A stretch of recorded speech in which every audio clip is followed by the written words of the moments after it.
Madımak'ın valilikten sonraki hedefi kültür merkeziydi. Sayısı 3000'i bulan çoluk çocuk, yaşlı genç öfkeli kalabalık itiş kalkış içinde yürüyüşe geçti. Merkezin önünde Kültür Bakanlığı'nca yeni yaptırılan Ozanlar heykeli vardı. İçeride ise Arif Sağ konserini dinlemeye gelmiş 1500 kişi. İçeridekilerin dışarı fırlamasıyla bir anda iki grup karşı karşıya geldi ve taşlı sopalı kavga başladı.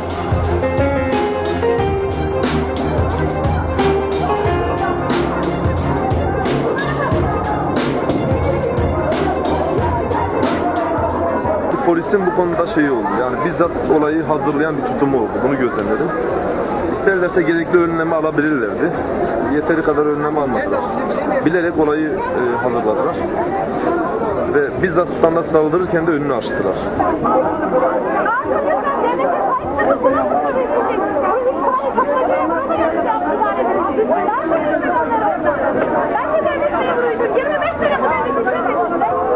Polis yetersizdi. Sivas İl Müdürlüğü kayıtlarına göre saat 14.30'da Emniyet Müdürü telsizden "Ne oldu bu askeri birlikler?" diye soruyordu. 14.45'te 33 asker geldi ve uzakta durdu. Askerde bir de şu duyarlılık vardır komutanlarda. Yani siviller kendi işini kendileri bir yapsın, bir görelim. Belki başarırlar. O anlayışla böyle beklerler. Beklerler. Bir de askerin burnu kanamasın. Yani askerin burnu kanamasın. Bu da onların sorumluluğudur. Ben onu da doğal karşılıyorum. Az sonra DYP'li İçişleri Bakanı Mehmet Gazioğlu takviye isteyen valiyi aradı. "Merak etme, seni orada yalnız bırakmayacağız," dedi. Sonra da belediye başkanı Temel Karamollaoğlu'na telefon etti. Emniyet güçlerinin durumunu bilmediğim için burada hadiseler, bir yangın çıkacak, böyle olacak noktaya gelmedi. Burada bir hadise var. Şu anda emniyet güçleri de bir tedbir alıyor. Ama benim burada gelsin, gelmesin, ek kuvvet gönderilsin, gönderilmesin bir şey söylemem zaten mümkün değil. Doğru da değil. İçişleri Bakanı'nın benim aktardığım bilgileri belediye başkanına aktararak bir görüş aldığı anlaşılıyor. Ve şu sonuç çıkıyor ki valinin verdiği bilgiler biraz abartılmış bilgiler. Pek o kadar büyük bir tehlike yok. Bunlar masum Müslüman adamlar. İşte bağırır, ondan sonra dağılırlar. Bu kadar paniğe gerek yok anlamında. Ki İçişleri Bakanı o saat itibariyle bana takviye gönderme girişiminde bulunsaydı destek ve takviye kuvvetleri çoktan gelirdi Sivas'a. Bakan o rahatlık içerisinde sanıyorum başka işlerine daldı.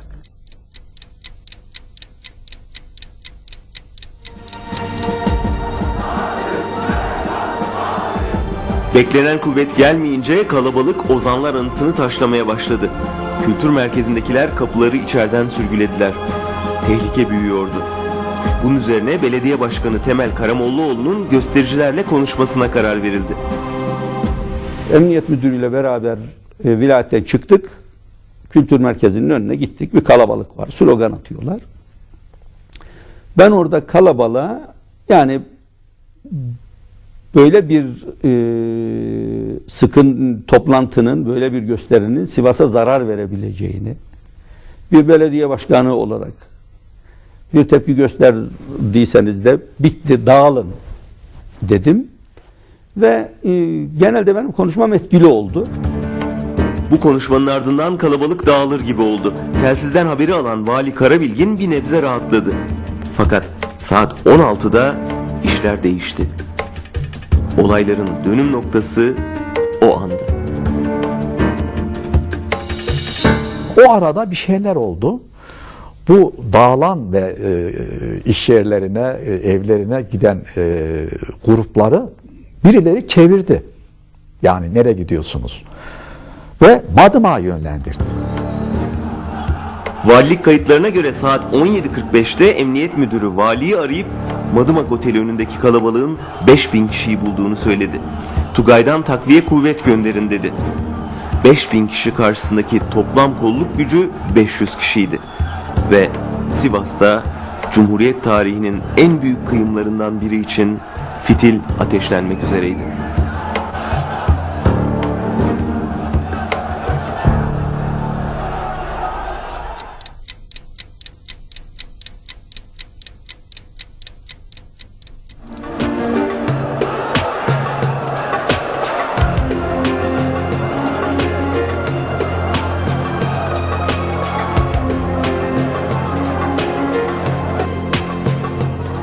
Sivas'a akşam inerken artık göstericiler son durağı Madımak Oteli'ne gelmişti.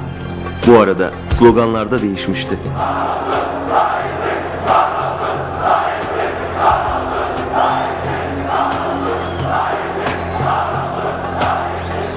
Hizbullah'ın adı o olaylarda anıldı. Laiklik karşıtı ve şeriat isteriz sloganlarıyla topluluk bir ölçüde ne yapmak istediğini, hedefinin ne olduğunu ortaya koydu.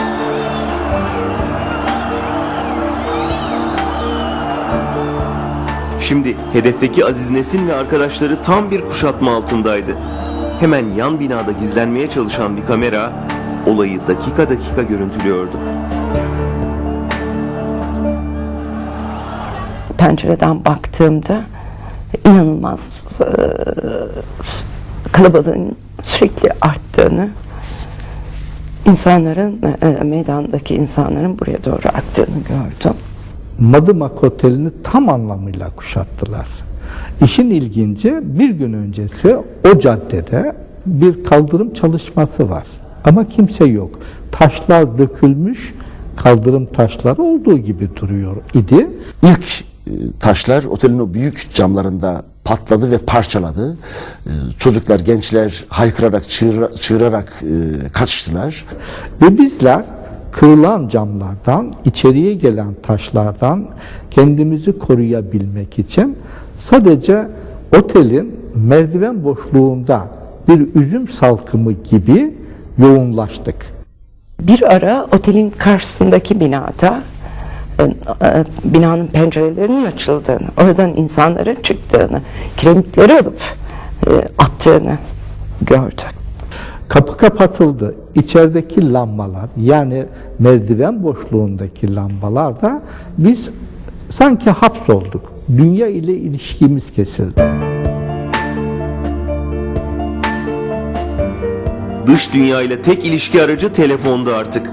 Tanıdık milletvekilleri aracılığıyla İstanbul Küçükçekmece'de kendisine bağlı nükleer araştırma merkezini teftiş etmekte olan Başbakan Yardımcısı Erdal İnönü'ye ulaştılar.